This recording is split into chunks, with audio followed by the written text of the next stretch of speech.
I'm Gino, the painting acolyte. Welcome to my diary. I wanted to make videos to share my hobby and interest with friends and family, and this is my first foray into that. I'll be the first to admit, I'm not a great painter. I'd hesitate to say that I'm even good. Just as well, I've never really made videos before. That's kind of what the idea behind the name The Painting Acolyte is kind of all about. I'm just some schlub, learning through practice and ritual at the hands of the great YouTube masters and painters and hobbyists that have all come before me. So what I'm getting at is, this is probably pretty rough, probably too long, and probably all over the place. But hey, you can't learn until you try, and I figured, why not try?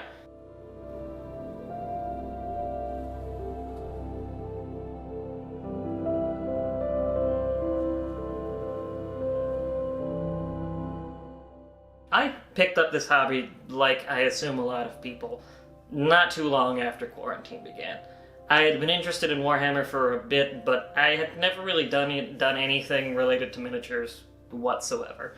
This was my first foray into that.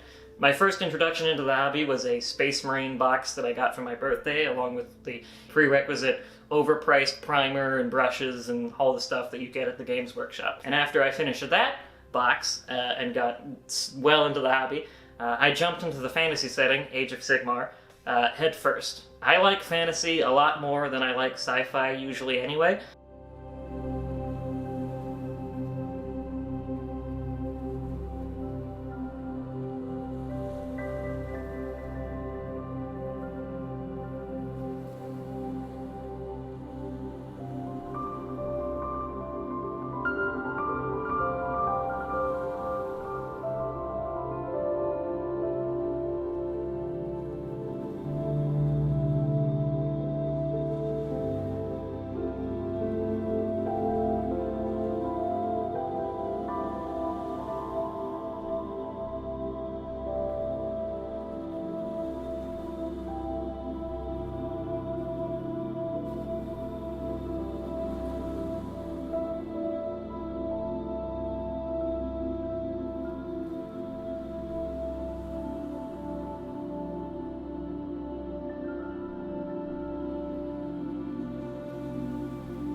This diary is kind of a summing up of a month's work. This past month, I painted more of my custom Stormcast army, as well as worked on a diorama I built and painted for my brother's birthday.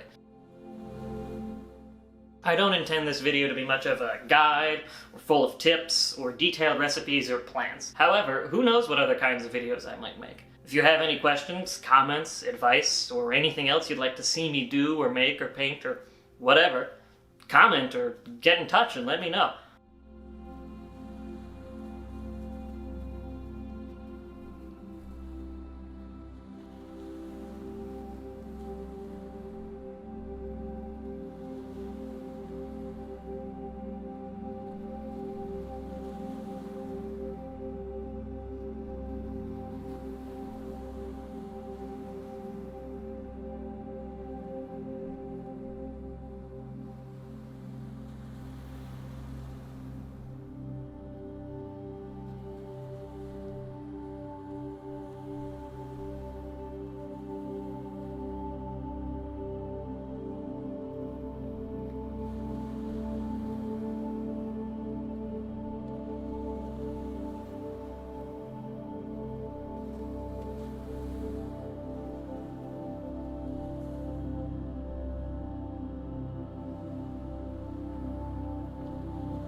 Painting miniatures has been a really good outlet for me. I've enjoyed it a lot as a sort of self-care and therapy, almost. It's the first time I've ever really had a hobby or art that makes something tangible. My artistic background is in photography, so mini painting has been a nice breath of fresh air for me, letting me make something that I can actually hold in my hands and see, rather than just snapping a picture on a on a phone or on a camera.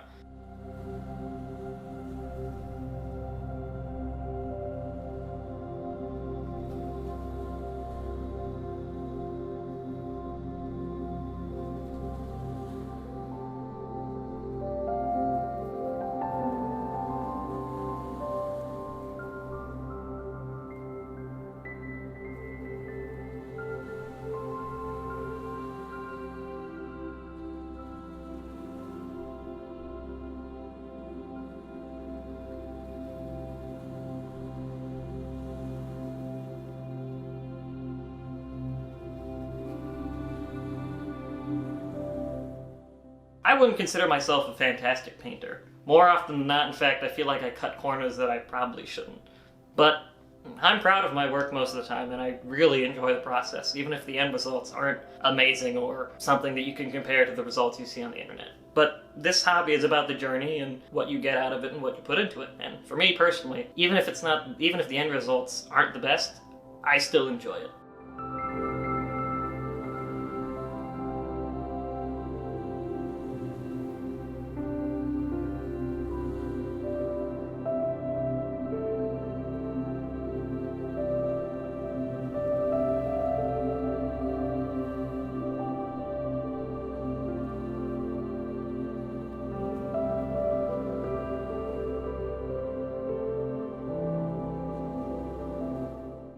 For this army, I came up with a custom scheme, and I gave them marble bases with golden grout lines. This collection's theme is one I came up with based on a chunk of content I really like in one of my favorite video games, Destiny 2. White armor, gold trim, purple cloth, and orange glowing details.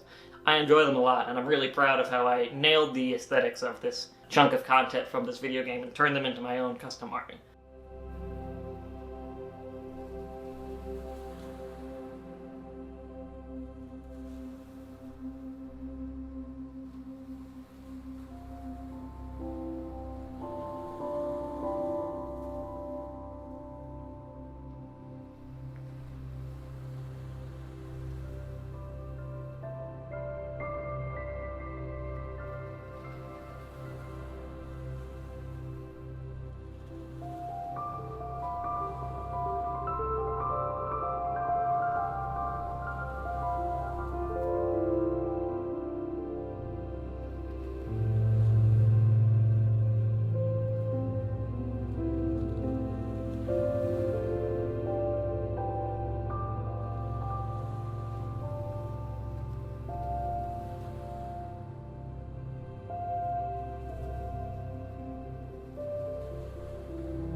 Cleaning my brushes is something I probably don't do as often as I should, but it's very satisfying when I get around to it, especially when I get to clean the few nice fancy brushes that I have and use a lot.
long ago, I bought an airbrush and a little crappy portable booth so that I could use it in my tiny apartment, and it's been life-changing when it comes to mini painting. I've just barely scratched the surface of what I can do with this piece of kit, but I'm already in love with it, and all of the things that it lets me do.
I'd never made any sort of diorama, or anything that wasn't explicitly a wargaming piece, even though I've never actually played any of the war games that these pieces come with.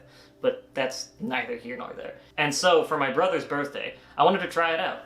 I built this little scene out of foam and chipboard and created some ground with Sculptamold. The black edges of the piece and the chipboard matching the changing elevation of the Sculptamold really give the impression that this scene is floating in space, kind of just frozen in time, suspended there.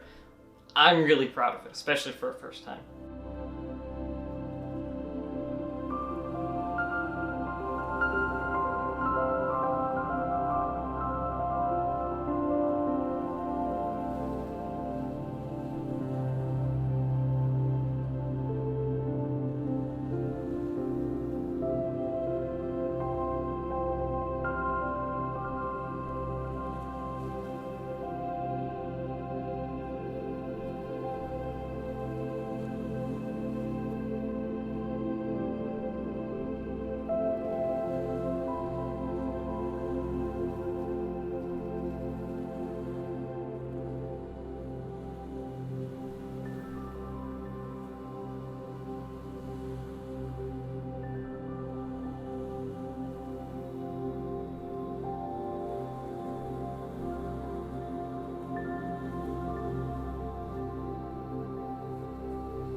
Yes, this is literally watching paint dry.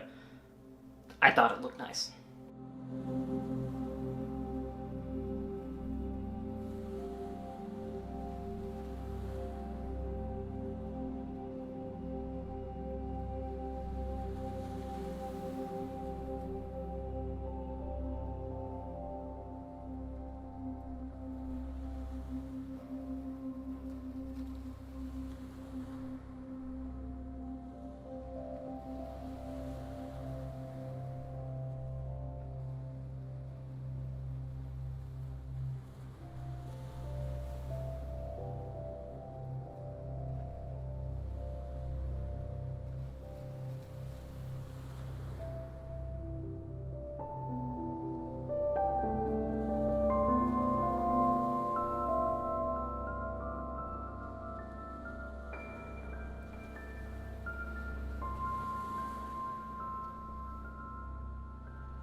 I painted a charging knight to represent my brother's Dungeons & Dragons and Warhammer roleplay character, a sort of grizzled but noble cavalier type of character. Here he's depicted charging down a group of baddies. Maybe he's protecting a village, maybe he's off to war. Getting these models off their original bases without damaging them was a big hassle. With the main knight character, I was very careful and delicate and used a lot of cutting and sawing tools. With the baddies, I eventually gave up and ended up just cutting off some of their feet.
And this is it, my first foray into diorama making.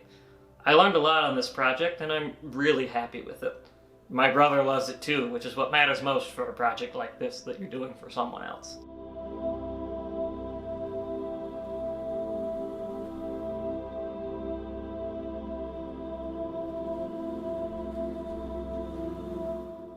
It was also a really useful tool to learn a lot of new stuff that I'd never done before. A lot of the things that I learned on this diorama, I can definitely use for other projects and other smaller pieces, or even bigger pieces. It's a nice feeling getting a batch of miniatures done. I tried out some new techniques on this batch, namely the big orange glow that you can see on their faces and on the little gems on their belts. I don't think that glow effect panned out nearly as well as I wanted it to, but I was testing out a new needle for my brush anyway, so it's a wash. You know, you live and you learn. The next project was trying to squeeze the absolute most out of a box of minis. In this case, a box of Wrathmongers that I got off of eBay for cheap. These minis can be built as two different things, both different units of 5. Wrathmongers and Skull Reapers. And I found that this box included all of the parts for both of those minis, except they both used the same pairs of legs and the same back.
So I spent a lot of time looking for spare legs to use to build the second set of units from this box, the Skull Reapers, because I had originally built the Wrathmongers just as they came out of the box. I went through a lot of options, but I needed to get them sized proportionally to the original units. A lot of the legs that I found were too small in comparison to the Wrathmongers, whereas the Skull Reapers are supposed to be about the same size. Eventually, I settled on some Space Marine legs.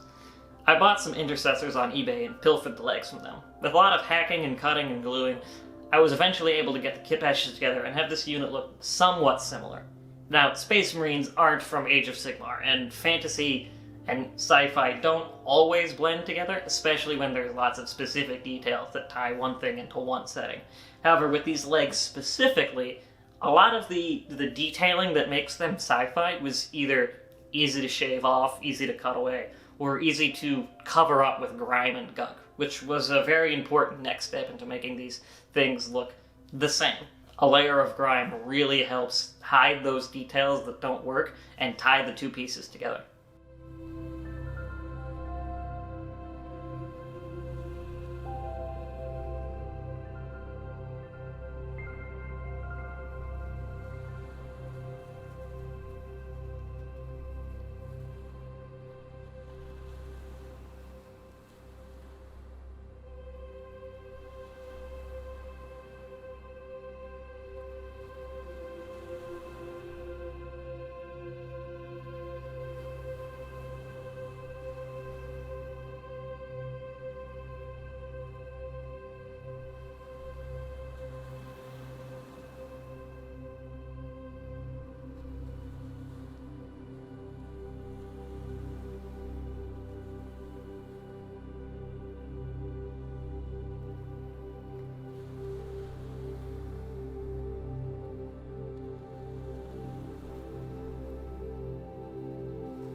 Kit bashing is a ton of fun. I'm not great at it, especially when it comes to using green stuff. Green stuff is a two-part epoxy putty. Basically how it works is you have these two clay-like substances that come together. One's yellow and one's blue, and when you combine them together, you get green stuff. When you combine the two substances together, you get this kind of thick Play-Doh-y ball, and the two substances react together that eventually make it harden to rock solid. The nice thing about it is that you have a lot of work time though, especially if you dip your tools in water or you dip your hands in water. If you keep it wet, you can move it around a lot easier. Skilled hobbyists can use green stuff to sculpt all sorts of things, all sorts of details. In fact, you can go online and see people post on Reddit and stuff like that. These conversions, which are about like 85% custom green stuff sculpting. It's insane. In fact, a lot of miniatures are, or at least were in the olden days before 3D modeling, originally sculpted entirely with green stuff. Then they'd be cast in resin so that you could mass produce them and sell them.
Ultimately, I'm very proud of these guys, and I feel like I got a ton of value out of that original box. I didn't have to buy another set of the same box and have a bunch of extra bits from the same thing because I was able to find and use some legs that fit perfectly.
Side by side with the units as built, I think they look very similar. The next step on these will be to fill gaps and make some details with green stuff, glue on some extra bits, and really grind them up to cover up and connect them to the rest of my corn army that these units come from.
And that's it.